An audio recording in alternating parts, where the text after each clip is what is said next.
देखिए, जो बजट सत्र चल रहा था उसमें सरकार की परफॉर्मेंस आपने देखी और स्पीकर महोदय ने कई बार कोशिश करी मंत्रियों को बचाने की, बावजूद उसके कोई संतोषजनक जवाब सरकार दे नहीं पा रही थी। और न सिर्फ विपक्ष के सवालों पर, लेकिन सत्ता पक्ष के विधायक सवाल पूछते हैं, उसका भी कोई ढंग से प्रमाण के साथ संतोषजनक जवाब अधिकांश मंत्री दे नहीं पा रहे थे।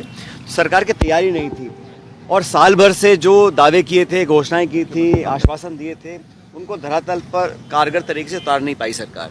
ये हम सब जानते हैं। इन 12-14 महीने में सिवाय खिंचाव के, टकराव के, सत्ता में असमंजस की स्थिति पैदा हुई है। और मुख्यमंत्री कुछ भी बोलें, लेकिन उनका जो मंत्रिमंडल है, उनके जो अफसरशाही जो हावी है, वो जग जाहिर है। ये सब देख चुके हैं।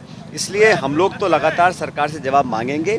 विपक्ष में हम लोग हैं, लेकिन कांग्रेस पार्टी सदन के अंदर, सदन के बाहर सक्रिय रूप से काम कर रही है। और कल हम लोगों ने मीटिंग करी है प्रदेश कांग्रेस कमेटी की, वहाँ पे प्रस्ताव पारित किया है। जिलों का सीमाओं में कुछ हम बदलाव करना चाह रहे हैं, कुछ अध्यक्ष और बनाना चाह रहे हैं। वो सब पर मुझे लगता है संगठन को और ताकत मिलेगी सब काम करने से, और मजबूती से हम लोग काम कर रहे हैं। कल हमारी एक मीटिंग है अखिल भारतीय कांग्रेस कमेटी के जो महासचिव हैं खड़गे जी और राहुल जी के साथ। और देश भर में 2025 संगठन का साल है, और इसको खड़गे जी ने कहा है, राहुल जी ने कहा है, अगले 9-10 महीनों में पूरे देश में संगठन को और तीव्रता देने के लिए, मजबूती देने के लिए कैसे रणनीति बनाएंगे, उस पर चर्चा कल दिल्ली में होगी। सर, राहुल जी ने कहा कि अगर स्टैंड लेने था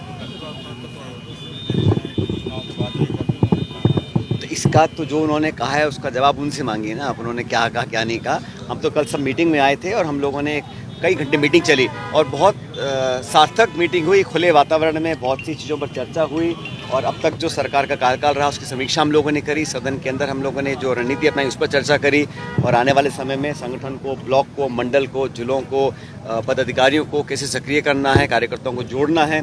और ये पूरे साल भर हमारे अलग अलग अभियान चलेंगे संगठन को लेकर। उससे हमें लगता है पार्टी को और ताकत मिलेगी। मुख्यमंत्री सरकार को 1 साल बीत चुका, क्या लगता है आपको प्रदेश आगे बढ़ रहा है, पीछे जा रहा है या फिर वहीं ठहर? इशू यही है आगे पीछे बढ़ने की। तो जनता मेहनती है, हम लोग काम कर रहे हैं, किसान खून पसीना बहाता है, फसल पैदा करता है, छोटे उद्योग भी हैं, सब काम कर रहे हैं। लेकिन जो चुनाव जीतने से पहले वादे किए गए थे उनमें से कितने पूरे हुए हैं? पिछले बजट में 4 लाख रोजगार देने का आश्वासन दिया था, उनमें से कितने दे पाए हैं? और जो बैकलॉग है उसी को नहीं भर पाए हैं आप। और हमारे जो एसटी के छात्र छात्राएं हैं, उनकी जो छात्रवृत्ति है वो सालों से पेंडिंग है, क्योंकि आप यूसी नहीं दे पा रहे हैं। केंद्र सरकार ने लिखित में कहा है कि राजस्थान प्रदेश ने एसटी के जो छात्र छात्राएं हैं उनको मापदंड के आधार पर छात्रवृत्ति नहीं मिल पा रही है।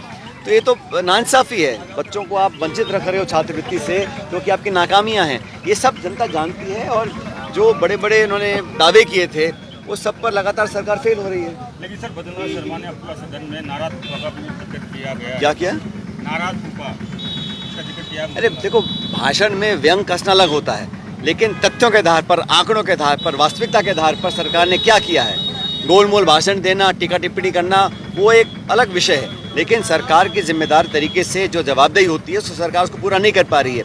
कितना खिंचाव है, मंत्री सदन में नहीं आ रहे हैं, इस्तीफा दे रखे हैं और पता ही नहीं है कि कौन मंत्रिमंडल में है कि नहीं है। अब चाहे एसआई की भर्ती हो, चाहे पेपर लीक का इशू हो, चाहे बैकलॉग का इशू हो, चाहे लॉ एंड ऑर्डर का इशू हो, हर मोर्चे पर सरकार बैकफुट पर है। और ये आवाज़ें अंदर से उठ रही हैं सरकार के, जो अंदर कलह है, जो खिंचाव है, जो तनाव है, वो फूट फूट कर समय समय पर सामने आता है। लेकिन सरकार की जिम्मेदारी है, जनता का आपको आशीर्वाद मिला है, सरकार 5 साल चलाने का आपको जनता ने मौका दिया है, आप फटाफट उन कामों को करें। अब डबल इंजन की बात करते हैं। केंद्र सरकार का बजट आया, राजस्थान राज्य का जिक्र तक नहीं किया। जिस राज्य से आपको सरकार मिली है, जहाँ पे आप लोगों ने सांसद जीत के गए हैं, ये दायित्व था राज्य सरकार का कि केंद्र सरकार को अपने प्रभाव का इस्तेमाल कर कर कुछ बजट घोषणाएं कराएं, कुछ राष्ट्रीय परियोजना लेकर आएँ, कुछ स्पेशल पैकेज मिले, पीने के पानी की बात करें। राजस्थान को इग्नोर किया गया। तो इस डबल इंजन का फ़ायदा क्या? अगर आप 11 सीटें हारे हैं तो उसका गुस्सा जनता पे क्यों निकाल रहे हैं? तो इस राज्य सरकार को चाहिए था केंद्र सरकार से बजट में कुछ प्रावधान कराती, लोगों की मदद मिलती। वो सब इरादे धराशायी हो गए। प्रधानमंत्री नरेंद्र मोदी का पॉडकास्ट रिलीज हुआ है और बात की गई। तो प्रधानमंत्री जी बहुत पॉडकास्ट करते हैं, बहुत रेडियो में बात करते हैं, लेकिन कोई प्रेस कॉन्फ्रेंस नहीं करते हैं। प्रधानमंत्री जी मणिपुर कभी नहीं जा रहे हैं। प्रधानमंत्री जी चीन हमारी सीमा के अंदर घुस गया लगातार, उस पर कोई स्पष्टीकरण नहीं कर रहे हैं।